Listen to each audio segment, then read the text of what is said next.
출애굽기 20장 17절 말씀입니다. 내 이웃의 집을 탐내지 말라. 내 이웃의 아내나 그의 남종이나 그의 여종이나 그의 소나 그의 낙이나 물은 내 이웃의 소유를 탐내지 말라. 사랑하는 형제 여러분, 7월 9일 토요일 저녁 묵상에 오신 것을 환영합니다. 이제 마지막 제10계명인데요. 탐심금지입니다. 오해하지 말 것은 열심금지가 아니라는 것입니다.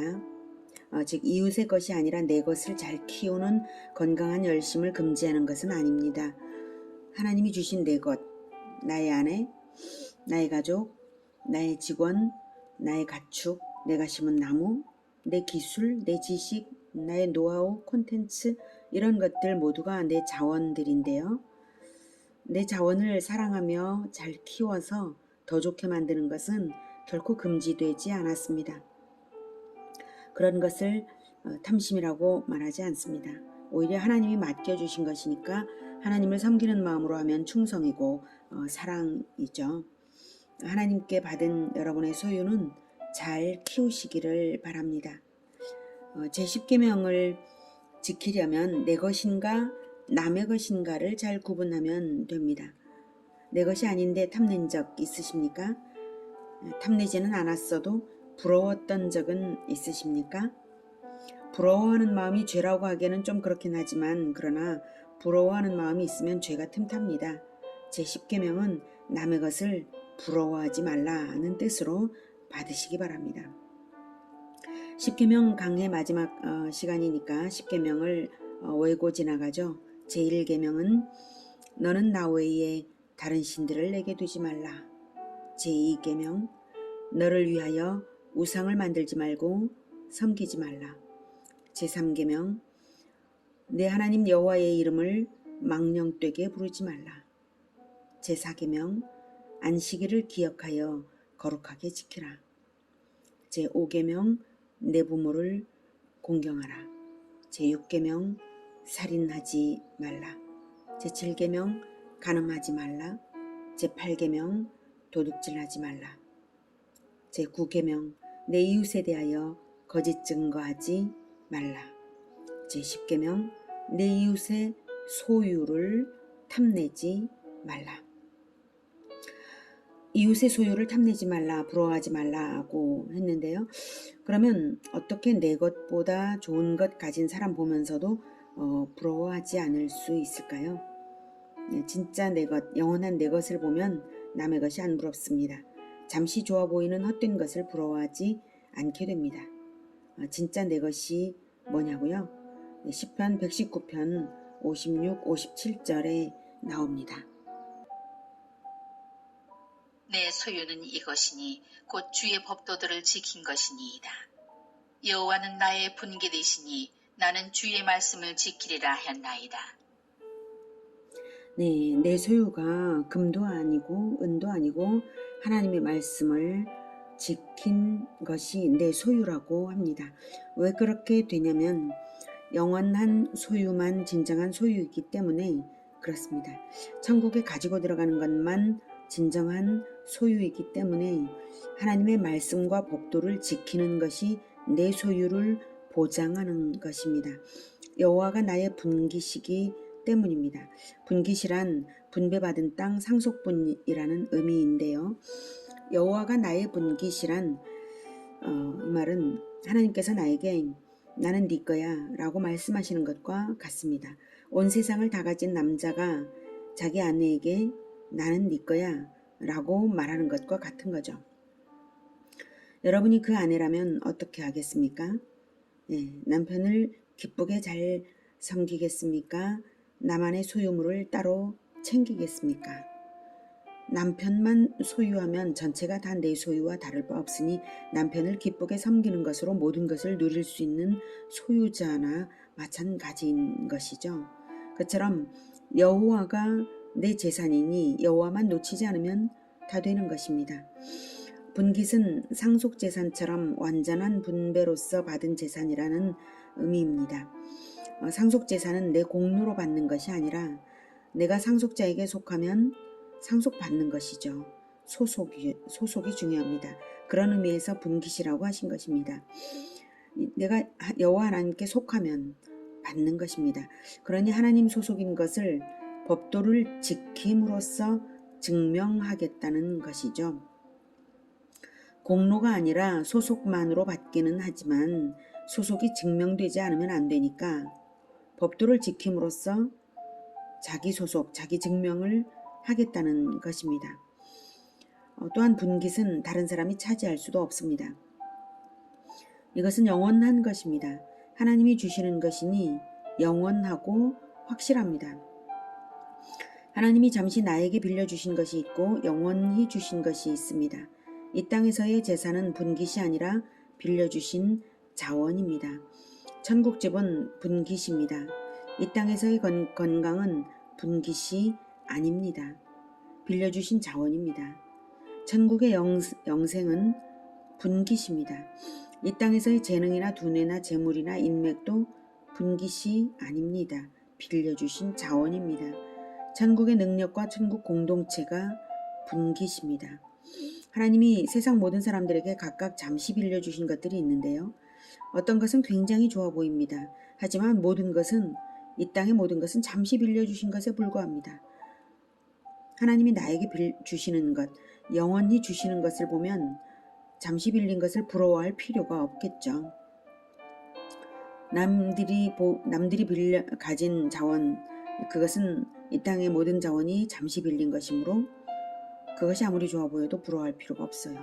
빌린 것에 마음 두지 마시고 주시는 것에 마음 두시기 바랍니다. 이 땅의 것은 눈에 보이니까 마음이 이끌리고 천국의 것은 눈에 안 보이니까 마음이 이끌리지 않는다고 생각하십니까? 꼭 그렇지만도 않습니다. 이 땅에서 눈으로 볼 수도 있는 천국 분깃이 무엇인지 성경이 말해줍니다. 신명기 32장 8, 9절. 지극히 높으신 자가 민족들에게 기업을 주실 때에 인종을 나누실 때에 이스라엘 자손의 수효대로 백성들의 경계를 정하셨도다. 여호와의 분깃은 자기 백성이라 야곱은 그가 택하신 기업이로다. 네. 하나님께서 지구상의 땅을 족속들에게 나눠주셨기 때문에 족속들이 각기 자기 땅에서 살아가는 것인데요. 하나님이 땅을 분배해 주시는 원리가 무엇이냐면 바로 수효대로입니다.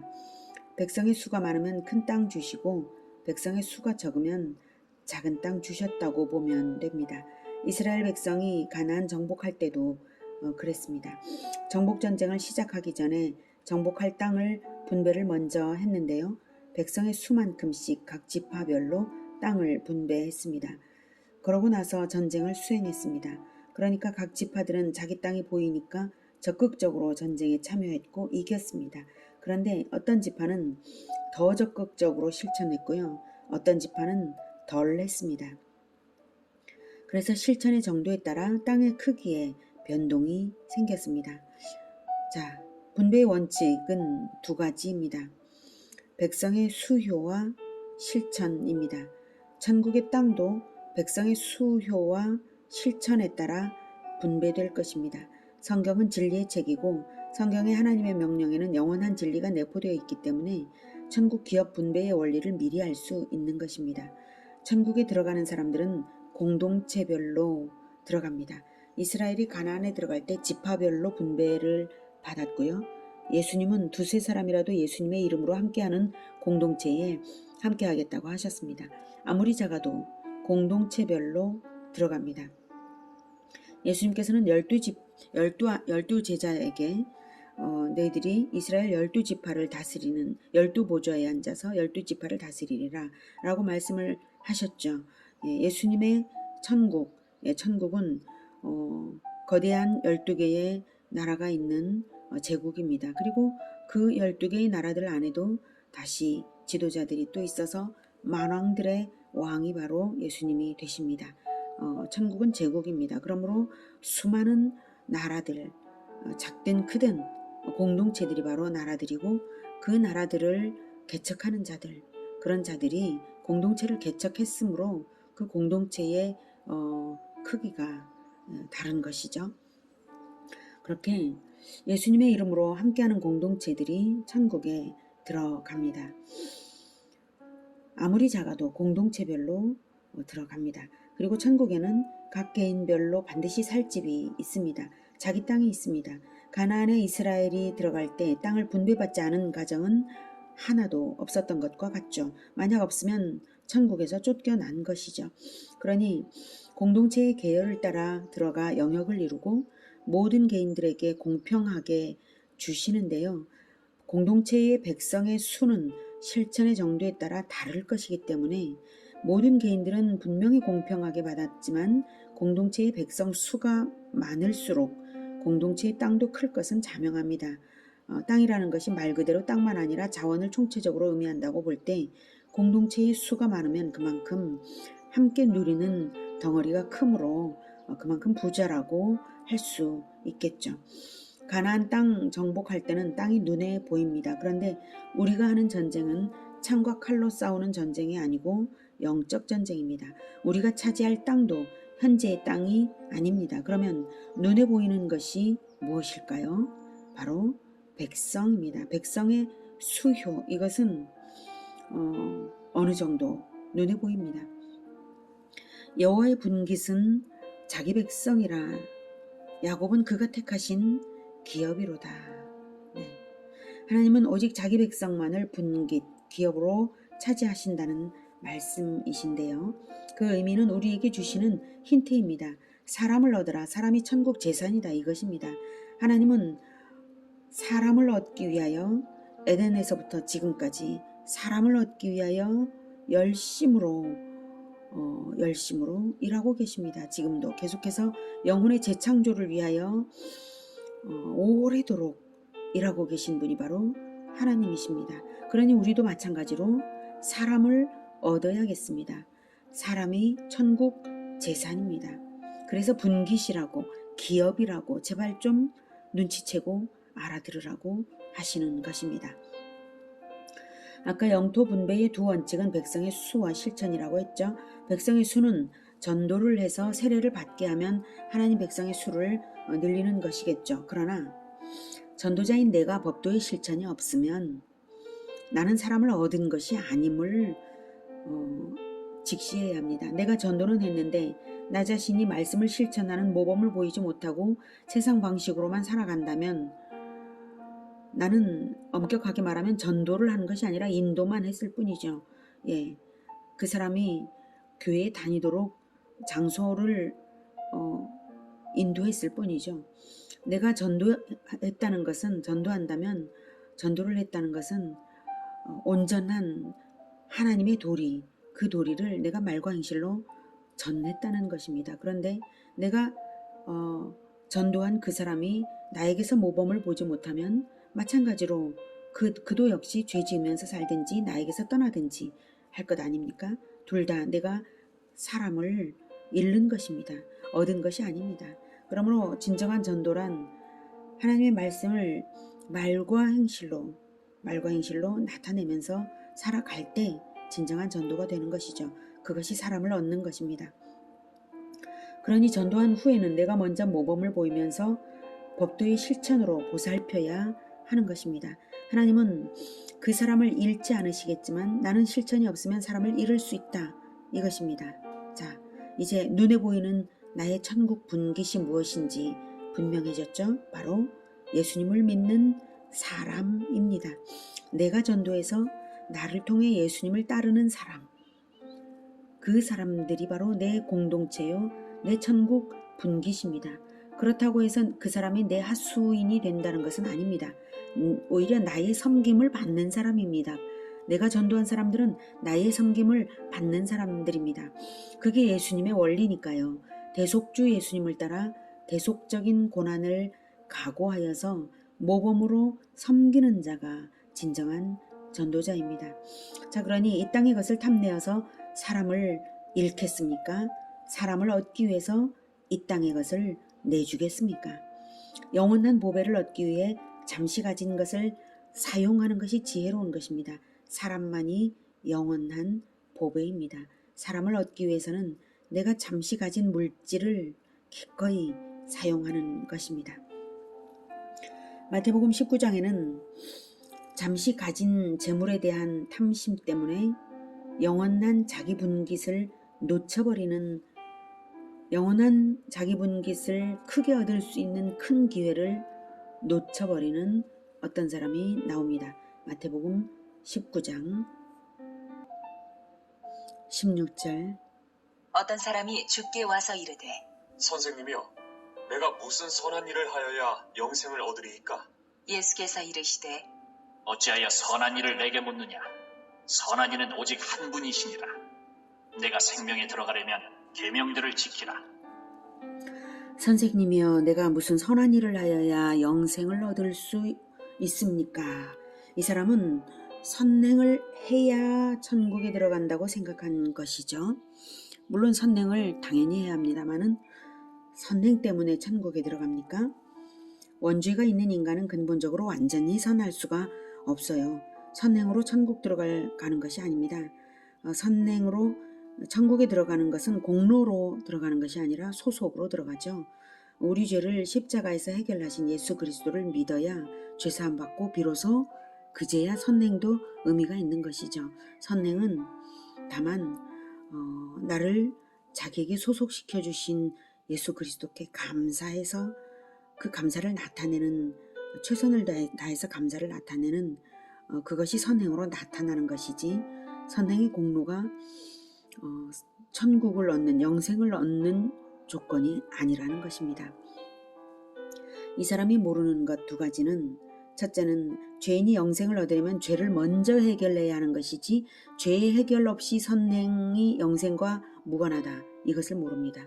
죄의 해결 없이는 선행이 영생과 관계가 없다, 이것을 모르고 있습니다. 그 다음 둘째는 자기 자신이 계명을 어긴 것을 모르고 있습니다.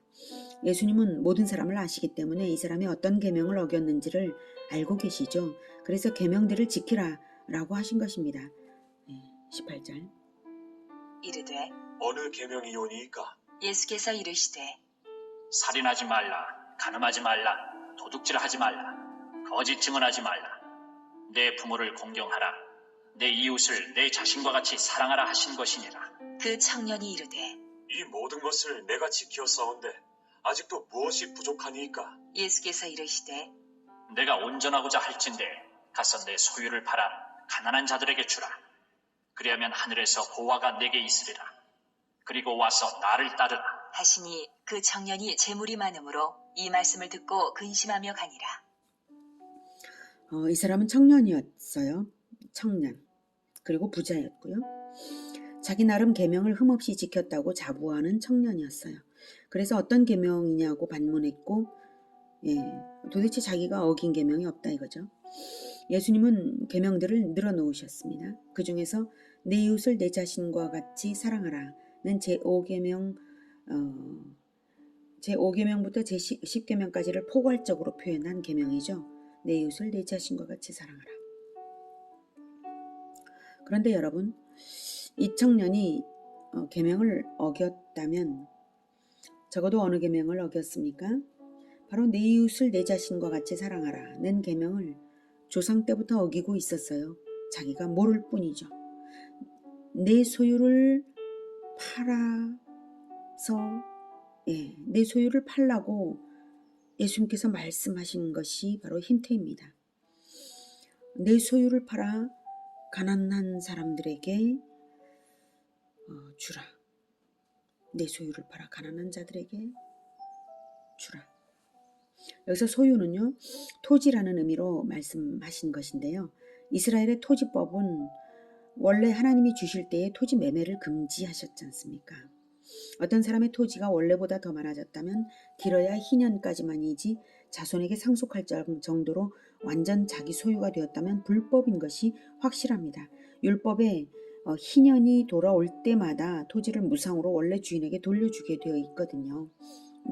이스라엘은 모든 가정에게 땅을 다 나눠줬고 땅 없는 가정도 없고 땅이 너무 많은 가정도 없게 되어 있는 거예요. 이 청년이 토지 부자였다는 사실은 그 아버지부터 탐심이 많았다는 것을 알 수가 있습니다.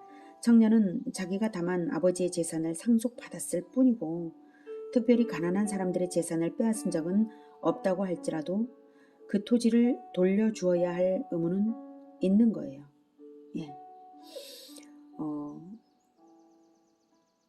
돌려주기 싫어한다면 제10계명 내 이웃의 집을 탐내지 말라는 계명을 어기는 것이죠.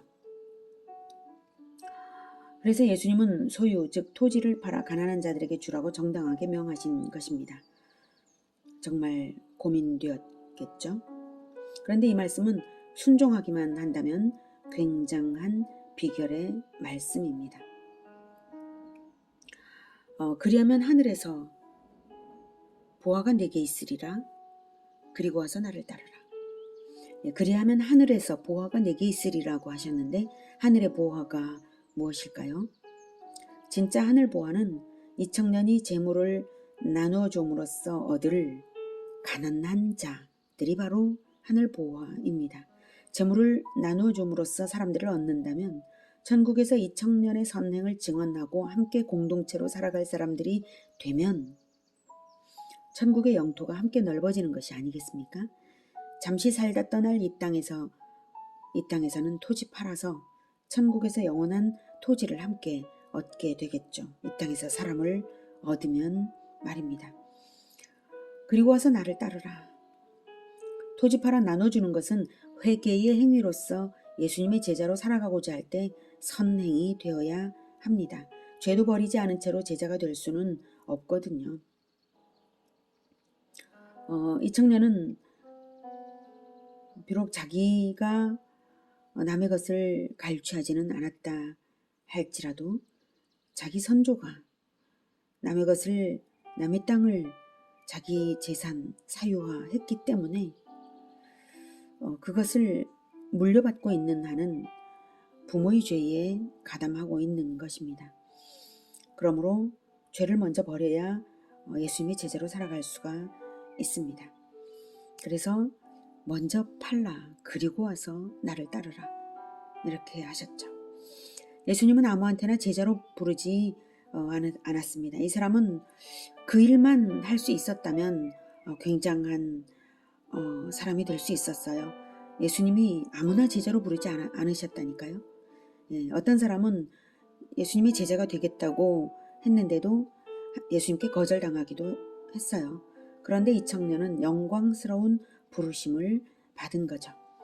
마가복음에서는 예수님이 이 청년을 보시고 사랑하셔서 말씀하셨다고 말을 합니다. 그래서 나를 따르라고 특별한 사랑의 부르심을 주신 건데 청년이 어떻게 했나요? 그 청년이 22절 그 청년이 재물이 많음으로 이 말씀을 듣고 근심하며 가니라. 네. 이 놀라운 구원과 천국 비결과 부르심의 말씀을 듣고도 부자였기 때문에 모든 기회를 놓치고 말았습니다. 안타깝지 않나요? 우리 가운데는 큰 부자가 아직은 없지만 저는 여러분 가운데서 부자들도 나올 거라고 생각을 합니다. 여러분은 더 큰 부자가 되기 전에 예수님의 제자가 먼저 되기를 바랍니다. 그러면 훨씬 쉽죠. 아직 가난할 때에 먼저 예수님의 제자가 되면 이 땅의 재물을 하나님께서 넉넉히 더욱 많이 주실 때에 그것을 자원으로 활용하여 사람을 얻을 줄 알게 됩니다. 하나님이 잠시 재물을 맡겨주시는 이유는 그 재물을 독차지하고 재물 위에 앉으라는 것이 아니라 그 재물을 사용해서 하늘 보화를 얻으라고 하시는 것입니다. 그래서 재물을 맡기실 때 하나님은 그것을 보십니다. 하늘 보화를 얻으려 하나 안 하나 그것을 보십니다. 재물을 맡기실 때 그것은 나를 하나님께서 시험하시는 것이다. 이것을 아시기 바랍니다. 하나님이 어떤 사람에게 재물을 맡기시겠습니까? 재물을 아끼는 자에게입니까? 사람 아끼는 자에게입니까? 사람 아끼는 자에게 재물을 더욱 맡기시지 않겠습니까? 만약 사랑할 줄은 모르고 재물만 아끼는 사람에게 재물을 더 많이 모이게 한다면 그건 축복이 아니라 저주입니다. 이어지는 예수님 말씀으로 확인이 됩니다. 23절. 예수께서 제자들에게 이르시되 내가 진실로 너희에게 이르노니 부자는 천국에 들어가기가 어려우니라. 다시 너희에게 말하노니 낙타가 바늘귀로 들어가는 것이 부자가 하나님의 나라에 들어가는 것보다 쉬우니라. 하시니 제자들이 듣고 몹시 놀라 이르되 그렇다면 누가 구원을 얻을 수 있으리까? 예수께서 그들을 보시며 이르시되 사람으로는 할 수 없으나 하나님으로서는 다 하실 수 있느니라. 이에 베드로가 대답하여 이르되 보소서, 우리가 모든 것을 버리고 주를 따라 싸운데 그런즉 우리가 무엇을 얻으리이까? 예수께서 이르시되 내가 진실로 너희에게 이르노니 세상이 새롭게 되어 인자가 자기 영광의 보좌에 앉을 때에 나를 따르는 너희도 12보좌에 앉아 이스라엘 12지파를 심판하리라. 또 내 이름을 위하여 집이나 형제나 자매나 부모나 자식이나 전토를 벌인 자마다 여러 배를 받고 또 영생을 상속하리라. 그러나 먼저 된 자로서 나중되고 나중된 자로서 먼저 될 자가 많으니라. 20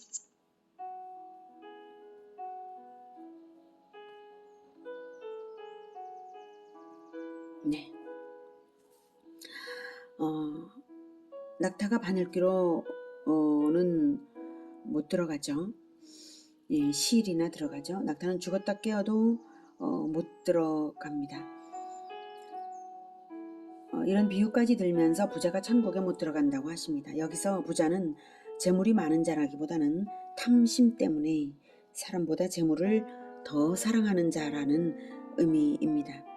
29절에 보면 예수님을 위하여 전토를 벌인 자마다 여러 배를 받는다고 약속하시는 것을 보면 분명히 예수님 안에서 구원받은 부자들은 존재합니다. 부자라고 절대로 구원받지 못한다 이 뜻은 아니죠. 마가복음에서는 현세에 있어 집과 형제와 자매와 어머니와 자식과 전토를 100배나 받되 박해를 겸하여 받는다고 말씀하셨습니다. 그러니 구원받은 거부들이 있는 것은 분명하죠. 그리고 형제, 자매, 어머니, 자식도 100배나 받는다고 하셨으니 맡겨주신 재물로 사람을 얻는 부자들이 분명한 것입니다. 박해를 겸하여 받는다고 하셨으니 그 부자들은 박해를 각오하고 하나님 나라를 위하는 일에 매진한 사람들이에요. 재물을 자기를 위해 사용했다면 박해를 받겠습니까? 이런 부자들은 십자가를 지는 그 대속의 정신이 투철한 이런 부자들입니다. 재물을 하나님 나라를 위해 기꺼이 사용하는 부자들이기에 박해를 받았고요. 이런 선한 부자들은 엄밀히 말하면 재정사역자들입니다. 부자가 아니라 재정사역자들입니다. 왜냐하면 계속 쓰니까 자기한테 남기지 않고 자꾸 쓰니까 재정사역자들이죠. 재정은 자기를 위한 것이 아니라 천국을 위하여 맡은 자원인 줄을 잘 아는 사람들이죠.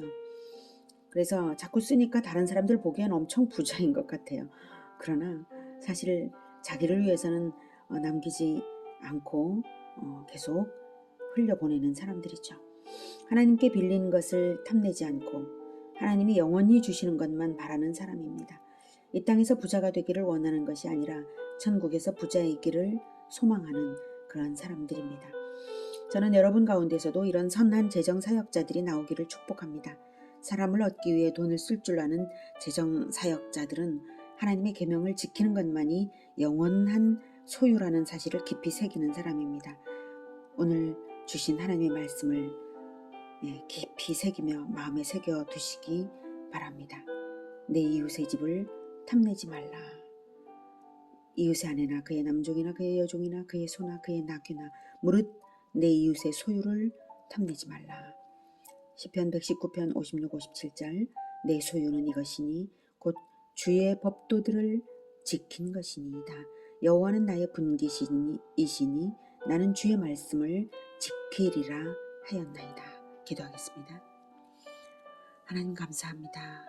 귀한 말씀 주셔서 우리의 탐심을 버리는 말씀 허락하여 주셨습니다. 오직 사람을 얻기 위하여 영원한 분깃 사람을 얻기 위하여 재물을 아끼지 않는 그러한 자들이 되게 해주시고, 사람에 대하여서도 역시 탐심을 갖지 않고 오직 나의 법도의 실천으로서 모범을 보임으로써 진정 사람을 구원하는 그러한 자들이 다 되게 도와주시옵소서.